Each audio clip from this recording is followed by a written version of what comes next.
네, 1월 6일 새로운 한 주의 시작입니다. 그치만 이 활기찬 기대감보다는 다소 우려감을 가져갈 것 같은데요. 미국과 이란의 고래 싸움에 혹여나 새우등 터지지 않을까 걱정 참 많으실 겁니다. 이에 따른 전략과 이번 한 주 시황 체크해 보도록 할게요. 청송촌놈 신창원 전문가 기다리고 계십니다. 전문가님 안녕하세요. 안녕하십니까. 해보고 싶어 어떻게 살아지다. 시청자 여러분 안녕하십니까. 청송촌놈 신창원입니다. 네, 주말 사이 터졌던 이 미국과 이란의 지정학적 리스크 굉장히 부담인데 또 삼성전자가 4분기 실적 발표를 앞두고 있는 이 상황에서 1월 효과를 볼 수 있을까요? 없을까요? 없습니다. 없다고 제가 말씀드리겠고요. 제가 이제 금요일 날 여러분 저도 이제 뭐 모든 경제 방송 아침 다 보는데 금요일 날 빠진다고 저런 사람이 저밖에 없는데 뭐 실수로 맞춘 게 아니고 데이터로 맞춰서 먼저 말씀드리겠습니다. 발생부터 먼저 말씀을 드리겠습니다. 네, 발생 만기가 9일입니다. 여러분 개인들이 상승 쪽으로 거의 전력 투구를 해놨습니다. 굉장히 위험한 그런 자리가 있습니다. 그래서 개인들은 지금 해치 보험을 들어야 된다 이렇게 말씀을 드리겠고요. 선물 푸 매수나 옵션 푸 매수를 여러분 좀 해라 이렇게 말씀드리고 지금 굉장히 개인들이 상승적으로 너무 위험하게 해놨으니까 위험한 자리다 제가 분명히 여러분에게 말씀을 드리겠습니다. 자, 이번 주는 코스닥하고 코스피하고 좀 틀리게 움직입니다. 틀리게 움직일 것 같고요. 코스피 같은 경우에는 이번 주는 상승을 합니다. 중심 가격이 2185포인트라서 코스피 같은 경우에는 이번 주는 기술적 반등으로 분명히 반등을 할 것이다. 이렇게 저는 예상을 하고 있고요. 제가 이제 그 30일 날 그 녹화분에 대해서 많은 분들이 너무너무 좋다. 이렇게 이야기하면 감사한데요. 어쨌든 간 최근에 들어서 다시 또 일목균형표 파일을 요청하는 분이 많은데 신청하시면 다 무료로 드리니까 뭐 받았던 분들도 다 지워졌을 거예요. 필요하신 분들 연락 주시면 드리겠다 말씀드리겠고 코스피 같은 경우에 이번 주에 무조건 반등한다 이렇게 말씀드리고 그 반면에 코스닥은 아니에요. 무조건 하락한답니다. 코스닥은 무조건 하락한다. 그래서 코스피와 코스닥이 지난주도 코스피는 빠졌고 코스닥은 반등했거든요. 그런데 이번 주는 아니에요. 이번 주는 반대로 움직입니다. 반대로 움직이니까 거기에 맞추셔서 여러분들이 대응하면 좋지 않을까 이렇게 저는 생각을 하고 있습니다. 그래서 지난주 제가 코스닥 오버슈팅에서 다시 제자리로 좀 갈 것이다 했는데 갔고요.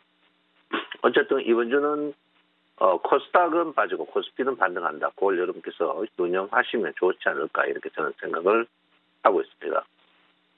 자, 코스피 같은 경우에는 여러분 보다시피 이제 굉장히 모양이 안 좋았습니다. 스토캐스틱 이제 매도 펀치가 나왔는데 이 매도 펀치가 조정 펀치입니다. 그게 이제 ADX로 보면 되는데 조정이에요. 그래서 코스피 같은 경우에는 제가 여러분한테 이제 말씀드렸듯이 이 자리에서 계속 횡보 국면으로 있을 겁니다. 빠지더라도 코스피 같은 경우에 이 자리에서 빠집니다. 빠지더라도 앞으로 한 보름 이상 이후에 제가 볼 때는 한 9점 전후에 빠지더라도 이쪽으로 빠지니까 코스피는 염려 안 하셔도 된다 이렇게 보시고요. 코스피가 단기 조정입니다.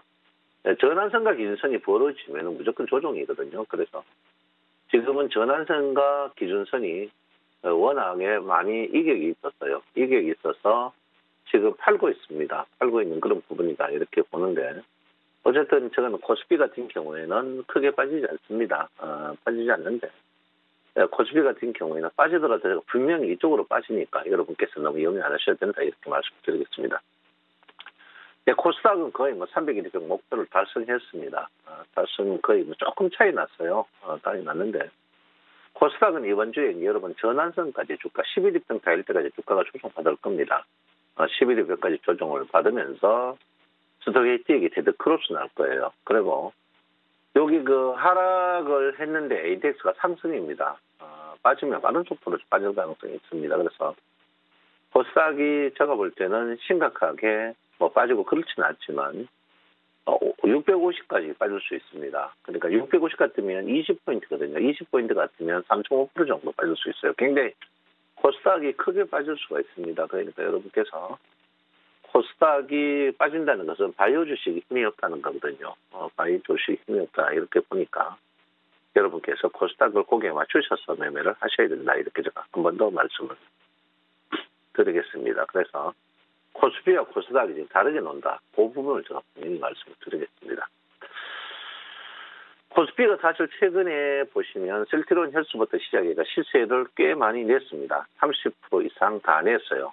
특히 바이오 주식들이 30% 이상 냈는데 추가적으로 뭐 제가 볼 때는 상승폭의 반 정도 빠질 것 같아요. 상승폭에 저는 50% 정도 조정을 받지 않을까 이렇게 저는 생각하고 있습니다. 그래서 코스피 여러분들이 절대적으로 지금 코스피를 하면 안 된다. 코스닥을 하면 안 된다 이렇게 말씀을. 특히 바이오 주식은 좀 피하셔야 됩니다.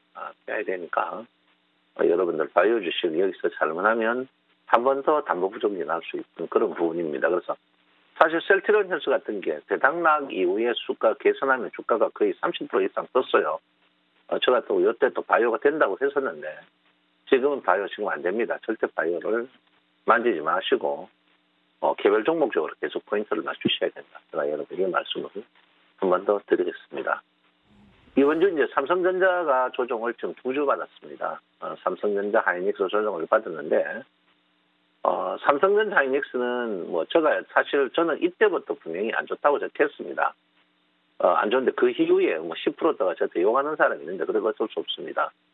저는 D램 반도체 가격이 스마트폰 아무리 팔아봐야 D램 반도체가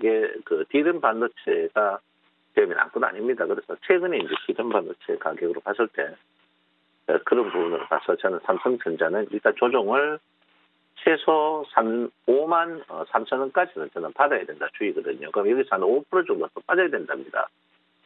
그러면 이제 결론적으로 말할 것 같으면 삼성전자가 여기서 그냥 버틸 겁니다. 버티고 이렇게 조정 받을 건데 그 사이에 이제 여러분 보다시피 저포 주식들이 굉장히 상승을 많이 할 겁니다. 그 사이에 이제 저포 주식들이 굉장히 많이 상승을 하는데 저포 주식 쪽으로 여러분들이 포인트를 맞추셔야 됩니다. 거기에 뭐 NC소프트라든지 롯데푸드 이런 최근에 그 고가 저포 종목들, 거래가 많이 안 되는 종목들이 서서히 또 올라오고 있습니다. 많이 떴어요, 이미. 우리가 생각하는 그런 부분에서 많이 떴는데, 뭐, 이제 처음 시작하는 종목들이 있습니다. 특히 이제 코스피 같은 경우에는 시작하는 종목도 사셔도 돼요. 뭐, 한국전자라든지 이런 저점에서 빙그레라든지 한샘 이렇게 저점에서 올라온 종목은 코스피 이런 종목 쪽으로 살 겁니다. 왜냐하면 코스피가 반도체에서 사람들 집중되기 이런 주식이 좀 소외되어 있습니다. 그래서 그런 부분에서 여러분들 꼼꼼하게 보시면 생각보다 코스피에서 수익이 적절하게 날 가능성이 있습니다. 납니다. 그러니까 여러분 코스피 시가총액 상위 100개 종목, 상승 100개 종목 그 종목에서 저점에서 올라오는 종목들 여러분께서 삼성전자 하이닉스를 빼고 저점에서 올라오는 종목들 매수하시면 수익을 많이 볼 것이다 이렇게 봅니다. 그래서 그런 부분으로서 냉철하게 봐라 이렇게 봅니다. 네, 코스닥은 조금 전에 제가 이야기했는데 코스닥은 최근에 상승 종목들이 절대 저가주들이 상승을 많이 합니다. 상승 최근에 또 하나는 코스닥은 최근에 보시면 여러분들 신규 상장 종목들이 엄청 폭발적인 장세를 보입니다. 그리고 최근에 또 신규 이번 정권 들어서 제가 가장 마음에 들어하는 거 다른 거는 마음에 별로 안 듭니다. 근데 마음에 들어하는 게 상장 주식들의 투명성 그 부분은 굉장히 좋아요. 그리고 최근에 상장 주식들이 과거는 사바사바해가 올랐는 그런 부분이 있지만 지금 상장 주식들은 굉장히 내용이 충실하니까 여러분 신규 상장 주식들 그런 주식들 여러분 조정이 받은 종목들은 여러분들이 충분히 매수하셔도 되니까 신규 상장 주식들은 매수하셔야 된다 이렇게 볼 수 있습니다. 자 결론적으로 말하면 이번 주는 코스피는 무조건 반등을 합니다. 코스피는 반등을 하고요. 그 반면 코스닥은 분명히 조정을 받습니다. 그러니까 여러분들 이중 잣대를 갖고 돼야 되고 그리고 주도주는 제가 분명히 말씀드리지만 코스닥 개별 종목적으로 주도주다 이렇게 볼 수 있습니다. 그래서 절대 코스닥은 20일이나 60일 신고가 종목 사야지 눌림 종목 절대 사면 안 됩니다. 코스피는 눌림 종목을 사십시오. 그런데 코스닥 종목은 절대 눌림 종목을 사면 안 된다. 이렇게 한 번 더 말씀을 드리겠고요. 일목균형표 파일 필요하신 분은 연락 주시거나 하시면 제가 보내드리겠습니다. 여러분 이번 주에 코스피 반등, 코스닥 조정 받는다는 것을 명심하시고 개별 종목적으로 집중 매력 공략해야 된다. 이렇게 말씀드리겠습니다. 애마음하시죠? 저희 여러분 편입니다. 감사합니다. 정석준은 김창환입니다. 네, 이번 주 코스피 반등 그리고 코스닥은 조정받는다 이 부분 체크를 해보도록 하겠습니다.